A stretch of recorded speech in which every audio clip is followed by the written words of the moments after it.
Hello, I'm Hickey from interest.co.nz and welcome to a special economic weather report brought to you in association with ASB. Today we're going to have a look at the term deposit chart for 1 year term deposits. This is the average for all banks in New Zealand, and it tells us quite a lot about what's happening with the economy but also what's happening for savers out there in New Zealand. Now obviously there's a connection to the official cash rate set by the Reserve Bank Governor, and you can see here through 2008 it fell quite sharply right through until about January of this year. So we went from close to 8% to well under 4%. But since January, well really since February and March, even though the Reserve Bank has kept cutting the official cash rate, we've seen that term deposit rate bounce.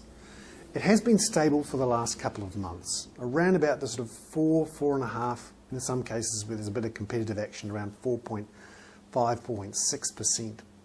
But it shows they really have hit rock bottom.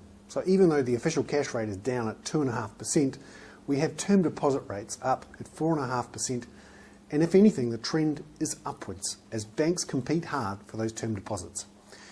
If you're going to your bank and you're about to roll over that term deposit, really push your banker hard. They need that money. They've been told to get more of it by the Reserve Bank, and it's much harder and more expensive to get internationally. I'm Hickey. That was a special economic weather report on term deposits, brought to you in association with ASB.